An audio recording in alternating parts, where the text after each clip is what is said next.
ವಿಫಲರಾಗುತ್ತಿದ್ದಾರೆ. ಕಾರಣವನ್ನು ಒಂದು ದಿನದ ಹಿಂದೆ ಅವನ ಹೆಂಡತಿ ಸ್ನೇಹಿತೆಯ ಜೊತೆ ಕಾಮದ ಯುದ್ಧ ನಡೆದಿತ್ತು. ರಮಣ, ಪೂಜಾ ಮತ್ತು ಪೂಜಾ ಸ್ನೇಹಿತೆ 3 ಜನ ಒಳ್ಳೆಯ ರೆಸಾರ್ಟ್ನಲ್ಲಿ ಮಂಚ ಮುರಿದಿದ್ದ ಇದೇ ಕಾರಣ ಅವತ್ತು ರಮಣನ ತುನ್ನೆ ಕೈಕೊಟ್ಟಿತ್ತು. ಆದರೆ ಸ್ವಲ್ಪ ಶಿಲ್ಪಾಳಿಗೆ ಶಂಕರ್ ಹರಿಯುತ್ತಿರುವುದು ಸಂತೋಷದ ವಿಷಯವಾಗಿತ್ತು. ಶಂಕರ್ ಎಡಬಿಡದೆ ಪೂಜಾಳ ತಿಕವನ್ನು ಮತ್ತು ತುಲ್ಲನ್ನು ಹರಿಯುತ್ತಿದ್ದ ಪೂಜಾ ಶಂಕರ್ ಏಟಿಗೆ ತತ್ತರಿಸಿ ಹೋಗಿದ್ದಳು. ಪೂಜಾ ಕುಸರಿಕೊಂಡರು. ಶಂಕರ್ ಒಳ್ಳೆಯ ಭಂಗಿಗಳಲ್ಲಿ ಹರಿದು ಹಾಕುತ್ತಿದ್ದನು. ಶಂಕರ್ ಹೊಡೆಯುವ ರಭಸಕ್ಕೆ ಪೂಜಾಳ ತುಲ್ಲು ರಕ್ತ ಕಾರಿಕೊಂಡಿತು. ಪೂಜಾ ಬಿಡಿಸಿಕೊಂಡು ತನ್ನ ತುಲ್ಲು ನೋಡಿಕೊಂಡಳು. ತುಲ್ಲಿನಲ್ಲಿ ಹಾಗೂ ಶಂಕರ್ ತುನ್ನೆ ಮೇಲೆ ರಕ್ತ ಅಂಟಿಕೊಂಡಿತ್ತು. ಗಾಬರಿ ಆದ ಪೂಜಾ ಶಂಕರ್ ನಿಂದ ಬಿಡಿಸಿಕೊಂಡು ಹಾಸಿಗೆಯ ಮೇಲೆ ಮಲಗಿಸಿಕೊಂಡು ಬಟ್ಟೆಯಿಂದ ತುಲ್ಲು ಒರೆಸಿಕೊಳ್ಳುತ್ತಿದ್ದಳು. ಅದನ್ನು ನೋಡಿದ ಶಿಲ್ಪ ಮೆಲ್ಲನೆ ನಗುತ್ತಿದ್ದಳು.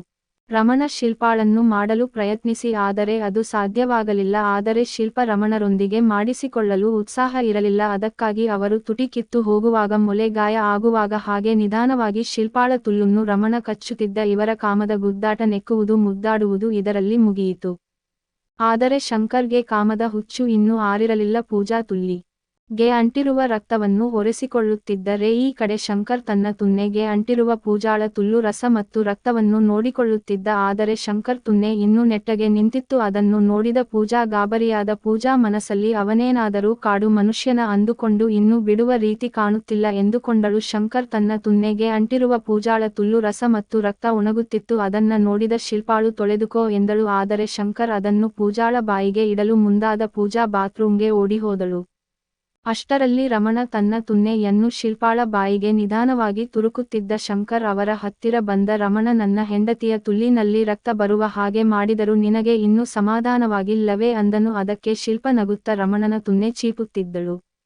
ಅದಕ್ಕೆ ಶಂಕರ್, ನಿನ್ನ ಹೆಂಡತಿಯ ಪೂಜಾಳ ತುಲ್ಲನ್ನು ಸರಿಯಾಗಿ ಯಾರೂ ಹರಿದಿಲ್ಲ, ಅದು ಇನ್ನೂ ಒಳ್ಳೆ ಎಳೆಯ ತುಲ್ಲಿನ ಹಾಗೆ ಇದೆ ಅಂದನು. ಅದಕ್ಕೆ ರಮಣ, ಇದು ನನ್ನ 5ನೇ ಕಪಲ್ ಎಕ್ಸ್ಚೇಂಜ್. ಆದರೆ ಎಲ್ಲರೂ 1-2 ಗಂಟೆಗೆ ಸ್ವಪಂಗ್ ಮುಗಿಯುತ್ತಿತ್ತು. ಆದರೆ ಇಲ್ಲಿ ಬೆಳಗ್ಗೆಯಿಂದ ಮಧ್ಯಾಹ್ನವಾದರೂ ಇನ್ನೂ ನೀನು ನನ್ನ ಹೆಂಡತಿಯ ತುಲ್ಲು ಹರಿದಿರುವುದು ಮೊದಲನೆಯ ಬಾರಿ. ಅದಕ್ಕೆ ಅವಳು ನಿನ್ನ ಏಟಿಗೆ ಅವಳ ತುಲ್ಲಿನಲ್ಲಿ ರಕ್ತ ಬಂದಿರುವುದು. ಅದಕ್ಕೆ ಶಂಕರ್, ಓ ನಿಜಾನಾ ಎಂದನು.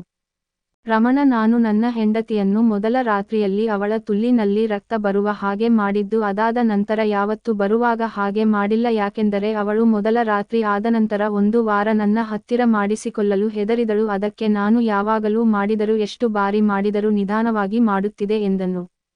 ಅದಕ್ಕೆ ಶಂಕರ್, ಸೊರಿ ಬ್ರೋ ಎಂದನು.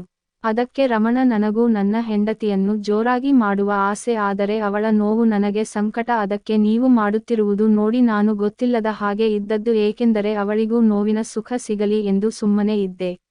ಶಿಲ್ಪ ಶಂಕರ್ ತುನ್ನೆಯನ್ನ ಬಟ್ಟೆಯಿಂದ ಹೊರೆಸಿದಳು. ರಮಣ ಶಂಕರ್ಗೆ, ಹೋಗಿ ಪೂಜಾಳನ್ನು ಸಮಾಧಾನ ಮಾಡು ಎಂದನು. ಶಂಕರ್ ಬಾತ್ರೂಂಗೆ ಹೋದನು.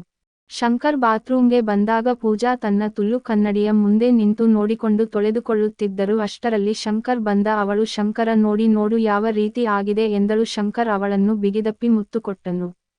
ಪೂಜಾ, ನನ್ನ ಗಂಡ 2 ಬಾರಿ ಹೀಗೆ ನನ್ನ ತುಲ್ಲಿ ನಲ್ಲಿ ರಕ್ತ ಬರುವಾಗ ಮಾಡಿದ ನನ್ನ ನೋವನ್ನು ಅವನು ಸಹಿಸಲಿಲ್ಲ. ಆಮೇಲೆ ಯಾವತ್ತೂ ಆ ರೀತಿ ಮಾಡಲಿಲ್ಲ.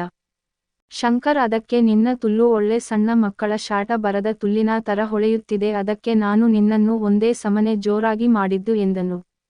ಅದಕ್ಕೆ ಪೂಜಾ, ನಿಜ, ನನ್ನ ಗಂಡನನ್ನು ಬಿಟ್ಟರೆ ಹೆಚ್ಚು ಹೊತ್ತು ನೀನು ತುಲ್ಲಿನ ಬೆವರು ಹರಿಸಿದ್ದು. ಹಿಂದೆ ನನ್ನನ್ನು 4 ಜನ ಮಾಡಿದವರು, ಅವರು ನಿನ್ನ ರೀತಿ ಮಾಡಲಿಲ್ಲ, ಕೇವಲ ಅರ್ಧ ಗಂಟೆಗೆ ಮುಗಿಸುತ್ತಿದ್ದರು. ನನ್ನ ಗಂಡನಿಗೂ ನನ್ನನ್ನು ಜೋರಾಗಿ ಮಾಡುವ ಆಸೆ ಮತ್ತು ತಾಕತ್ತು ಇದೆ, ಆದರೆ ನನ್ನ ನೋವು ಅವರನ್ನು ಕಾಡುತ್ತಿದೆ. ನಾನು ನೀನು ಮಾಡಿರುವ ರಭಸಕ್ಕೆ ಇನ್ನೂ 1 ವಾರ ಸುಧಾರಿಸಿಕೊಳ್ಳಬೇಕು. ಆದರೆ ನನಗೆ ನನ್ನ ಗಂಡನಿಂದ ದಿನಕ್ಕೆ 1 ಬಾರಿ ಮಾಡಿಸಿಕೊಳ್ಳದಿದ್ದರೆ ನನ್ನ ಮನಸ್ಸಿಗೆ, ತುಲ್ಲಿಗೆ ನೆಮ್ಮದಿ ಇಲ್ಲ ಎಂದಳು. ಶಂಕರ್ ತುನ್ನೆ ಇನ್ನೂ ನಿಂತಿರುವುದನ್ನು ನೋಡಿ ಪೂಜಾ, ತುನ್ನೆ ಗೆ ಇನ್ನೂ ಸಮಾಧಾನ ಇಲ್ಲವೇ ಎಂದು ಶಂಕರನನ್ನು ಕೇಳಿದಳು. ಅದಕ್ಕೆ ಶಂಕರ್, ನಿನ್ನ ತುಲ್ಲು ನೋಡಿದರೆ ನನ್ನ ತುನ್ನೆ ಎಷ್ಟು ಬಾರಿ ಬೇಕಾದರೂ ನಿಲ್ಲುತ್ತದೆ, ಏಕೆಂದರೆ ನಾನು ನನ್ನ ತುನ್ನೆಯನ್ನು ನನ್ನ ಹೆಂಡತಿಗೆ ಬಿಟ್ಟರೆ ನೀನೇ ಮೊದಲನೇ ಬೇರೆಯವರಿಗೆ, ಹಾಗೂ ನನ್ನ ತುನ್ನೆಯನ್ನು ತೋರಿಸುತ್ತಿರುವ 2ನೆಯ ಹುಡುಗಿ ನಾನು. ಇಲ್ಲಿಯವರೆಗೂ ನನ್ನ ಹೆಂಡತಿಯ ತುಲ್ಲುನ್ನ ಬಿಟ್ಟರೆ ಯಾವ ಹೆಣ್ಣಿನ ತುಲ್ಲು ನೋಡಿಲ್ಲ, ಬ್ಲೂ ಫಿಲಂನಲ್ಲಿ ಮಾತ್ರ ನೋಡಿರುವುದು ಎಂದನು. ಪೂಜಾ, ಯಾಕೋ ನಿನ್ನ ಹೆಂಡತಿ ನನ್ನ ಗಂಡನ ಜೊತೆ ಮಾಡಿಸಿಕೊಳ್ಳುತ್ತಿಲ್ಲ.